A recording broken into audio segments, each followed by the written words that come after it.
একটা বেগুন আর একটা টমেটো থাকলেই তৈরি করে নিতে পারেন দুর্দান্ত স্বাদের একটি রেসিপি।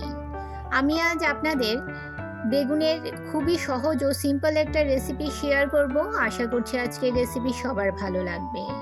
নমস্কার বন্ধুরা, মনিকাস ফুড খাজানাতে সবাইকে স্বাগত জানিয়ে শুরু করছি আজকের রেসিপি। আজকের রেসিপির জন্য আমি এখানে 200 গ্রাম ওজনের একটা বেগুন নিয়েছি, আর নিয়েছি একটা মিডিয়াম সাইজের টমেটো, আর লাগছে পেঁয়াজ, রসুন, কাঁচা লঙ্কা ও শুকনো লঙ্কা। বেগুনটাকে ধুয়ে নিয়েছি। এবারে একটা ছুরির সাহায্যে বেগুনটাকে ছিঁড়ে নেব। এই যে দেখুন, এইভাবে ছুরির সাহায্যে বেগুনের মধ্যে একটু ডিপ করেই কাটতে হবে। বেগুনটাকে চিড়ে দিতে হবে যাতে বেগুনের ভেতর রসুন ও কাঁচা লঙ্কা ঢোকানো যায়, তাই একটু ডিপ করেই বেগুনটাকে চিড়ে নিতে হবে।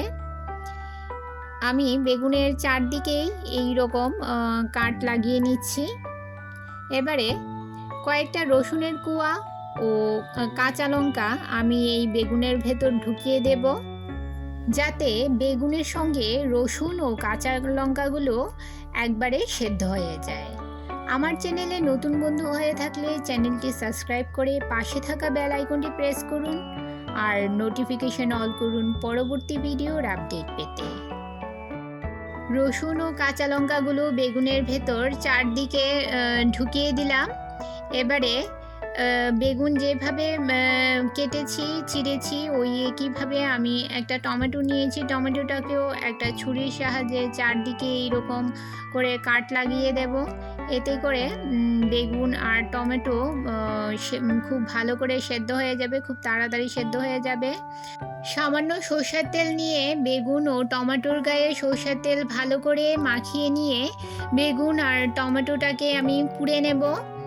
বেগুন পোড়ার আগে সরষের তেল মাখিয়ে বেগুনটাকে পুড়ে নিলে বেগুনের গায়ের স্কিনটা খুব তাড়াতাড়ি বেগুন থেকে উঠে আসে, খুব ভালো করে উঠে আসে। এবারে গ্যাসের চুলায় একটা লোহার নেট বসিয়ে দিলাম। এর উপর বেগুনটাকে বসিয়ে আমি ঘুরিয়ে ঘুরিয়ে বেগুনটাকে পুড়ে নেব।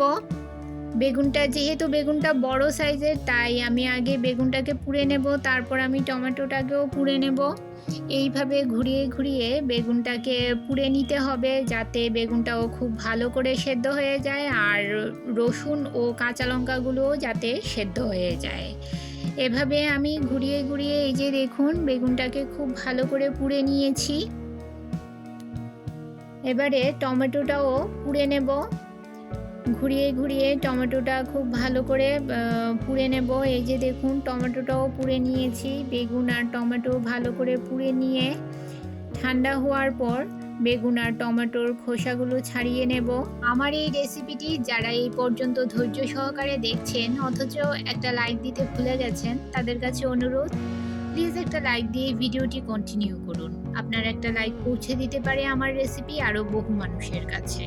বেগুনের শক্ত অংশটা একটা ছুরির সাহায্যে কেটে ফেলে দেব, আর বেগুন ও টমেটোগুলোকে ছোট ছোট টুকরো করে কেটে নেব, যাতে বেগুন আর টমেটো ম্যাশ করতে একটু সুবিধা হয়। এর জন্য ছোট ছোট টুকরো করে বেগুন আর টমেটোগুলোকে কেটে নেব।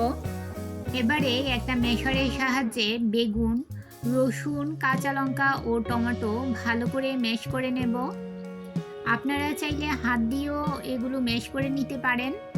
আপনারা সকলেই বেগুনের ভর্তা তৈরি করে খেয়েছেন, এটা কোনো নতুন রেসিপি না। তবে আমি যেভাবে এই বেগুনের ভর্তাটি তৈরি করছি এভাবে একবার বেগুনের ভর্তা তৈরি করে দেখবেন বন্ধুরা, দুর্দান্ত লাগে খেতে। এবারে কড়াইতে 2 চামচ সর্ষের তেল গরম করে নিয়ে 3টে শুকনো লঙ্কা আমি লাল লাল করে ভেজে তুলে নেব। আপনারা চাইলে রিফাইন্ড অয়েল দিয়েও এই রান্নাটি করতে পারেন। এবারে 2টো মিডিয়াম সাইজের পেঁয়াজ কুচিয়ে দিয়ে দিলাম। পেঁয়াজ নেড়ে চেড়ে 1 মিনিট ভেজে নেব। পেঁয়াজ হালকা ভাজা হয়ে এলে এতে দিয়ে দেব ম্যাশ করে রাখা বেগুন ও টমেটো।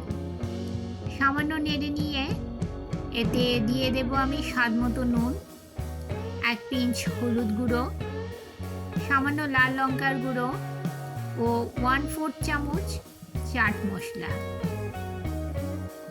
এবারে নেড়ে চেড়ে সব কিছু ভালো করে মিশিয়ে নিয়ে 2 মিনিট কষিয়ে নেব। এভাবে রান্না করলে বেগুন ও টমেটোর মধ্যে যে জল জল ভাব থাকে সেটা আর থাকবে না। দেখুন ভর্তাটাকে কত সুন্দর করে কষিয়ে নিয়েছি, এতে আর একেবারেই জল নেই। এখন এর উপর দিয়ে দিলাম আমি কিছুটা ধনেপাতা।